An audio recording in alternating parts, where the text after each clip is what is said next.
Et nous allons essayer de faire un montage des moments les plus intéressants de cette course pour pouvoir vous la résumer. Vous savez que c'était la 5e épreuve du championnat du monde des conducteurs. Et voici les 31 voitures alignées sur la grille de départ à Nivelles, à 35-40 km de Bruxelles.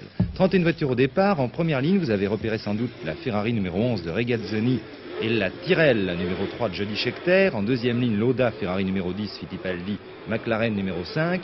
Troisième ligne, Peterson, Pace. Quatrième ligne, Beltoise et Stuck.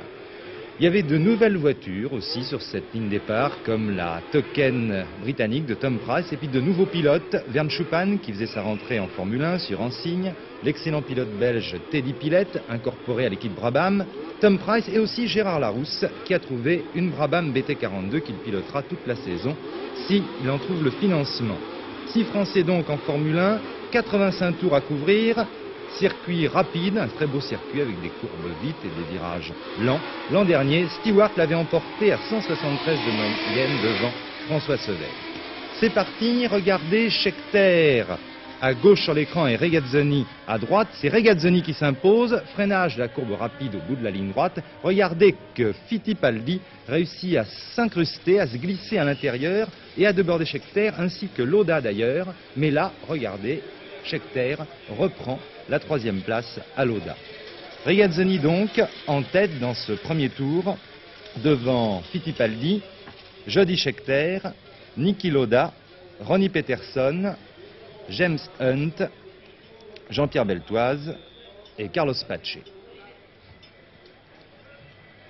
Rega, Ferrari numéro 11, Emerson Fittipaldi, McLaren numéro 5, 3e position la Tyrrell numéro 3 de Jody Scheckter, en 4e position la Ferrari numéro 12 de Niki Lauda, vainqueur du dernier Grand Prix en Espagne, et puis en 5e position Ronnie Peterson sur la Lotus numéro 1, ce n'est pas tellement l'année des Lotus apparemment, et puis en 6e position Jameson sur la SKS.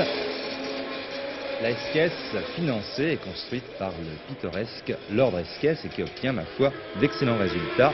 Une très bonne voiture et aussi un très bon pilote britannique, ce Jameson. Pace est 7e, Jean-Pierre Beltoise 8e. Pescarolo, lui, a été victime d'un accrochage avec Edwards et a dû abandonner. Il faut dire qu'Edwards n'est pas très commode, aussi bien en essai qu'en course, et gêne pas mal de ses collègues. Petit à petit, vous allez le voir, il y a un groupe va se constituer en tête de la course et va creuser l'écart. Un groupe qui comporte 6 pilotes, Regazzoni, Fittipaldi, Scheckter, Lauda, Peterson et Hunt. Et ce groupe va petit à petit creuser l'écart sur Pace et Beltoise qui emmènent un 2e peloton avec Depailler, Elwood, X, Merzario, Ulm et Jarier. Depailler va d'ailleurs réussir à se dégager de ce peloton pour tenter en vain de rejoindre le groupe de tête. Vous voyez, je vous donne à l'avance la physionomie de la première moitié de la course. 6 voitures en tête donc, Rega, Fittipaldi, Scheckter, Lauda, Peterson, Hunt. Depailler faisant la transition avec un 2e groupe emmené par Pace et Beltoise. Ici, les 6 voitures de tête.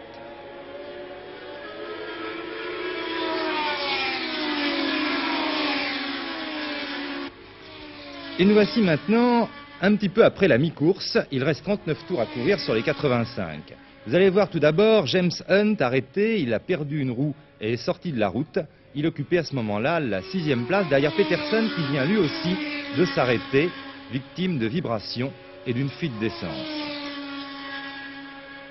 Fittipaldi et Lauda, eux, ont réussi à déborder Regazzoni et à le décrocher. C'est donc Emerson Fittipaldi qui mène la course devant Niki Lauda.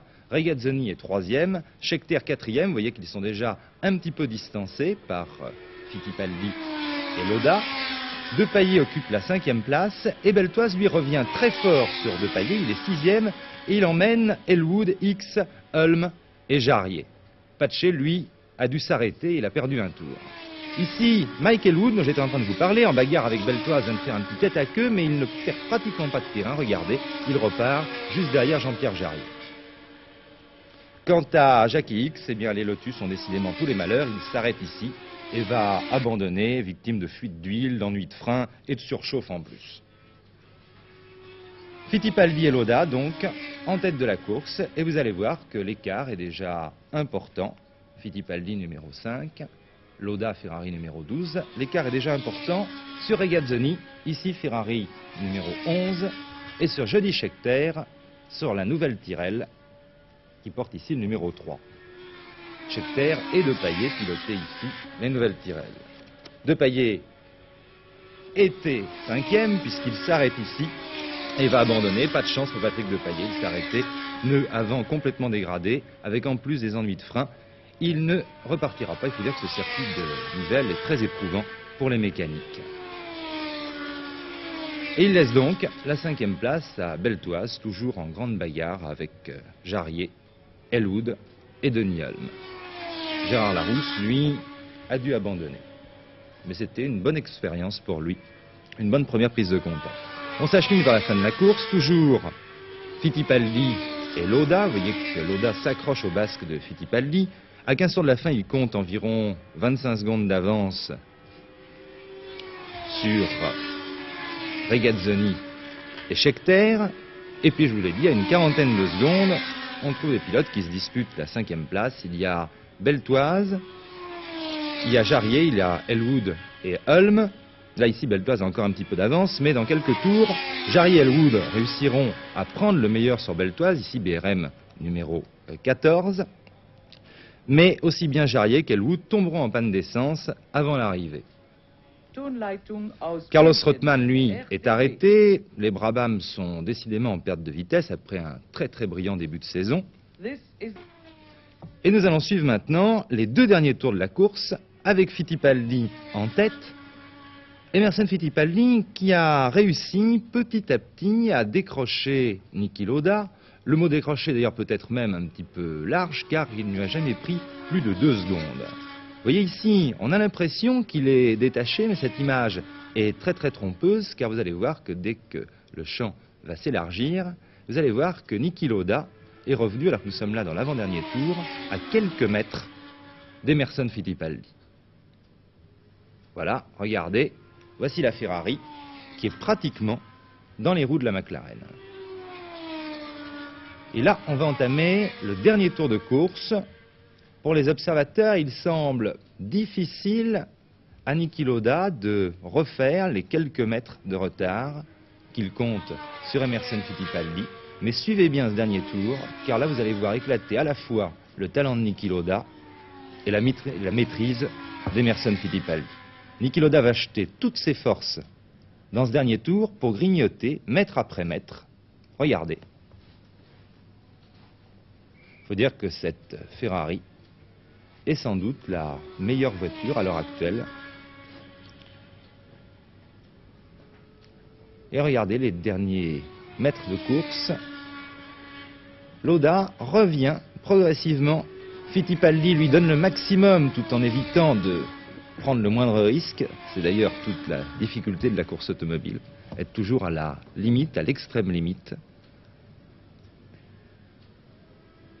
Fittipaldi a fait une grande démonstration aujourd'hui. Regardez Lauda. Là, on arrive dans le dernier virage. Lauda freine le plus tard possible, bien sûr, mais Fittipaldi a freiné tard également. Ici, Denis Hulme, qui va se faire prendre un tour. Regardez, il s'écarte pour ne pas gêner les 2 premiers. Et les voici. Lauda va tenter l'impossible. Il va essayer de jeter sa voiture vraiment sur la ligne d'arrivée. Regardez, vous allez le voir déboîter. Mais il va échouer pour 1 mètre environ. Et c'est Emerson Fittipaldi qui l'emporte devant Niki Lauda. Scheckter va prendre la 3e place car Regazzoni est tombé lui aussi en panne d'essence. Dans le dernier tour, il va franchir la ligne d'arrivée en roue libre, mais il ne prendra que la 4e place. Et là, on peut regretter d'ailleurs un petit peu que le réalisateur suive le tour d'honneur d'Emerson Fittipaldi, car il y avait encore des bagarres intéressantes pour les places. Et ces places sont importantes puisqu'elles donnent aussi des points au championnat du monde. Donc Scheckter, 3e, Regazzoni, 4e, et Beltoise va conserver la 5e place sur Denis Hulme. Vous allez voir dans quelques instants Jean-Pierre Beltoise franchir la ligne d'arrivée. Au championnat du monde, eh bien, ça crée encore une situation bien fantastique puisque Fittipaldi prend la tête du championnat du monde avec 22 points. Il compte 2 victoires et une 3e place. Niki Lauda, lui, compte maintenant 21 points, une victoire et 2 deuxièmes places. Regazzoni, 19 points. Vraiment, c'est ce qu'on peut appeler un duel serré. Vous voyez la voiture de Regazzoni, ici à gauche, qui n'a même pas pu boucler un tour supplémentaire, elle est en panne d'essence, et Beltoise qui franchit la ligne d'arrivée. Voilà, 4e au classement des championnats du monde, Ulm avec 11 points, et Beltoise 5e avec 10 points.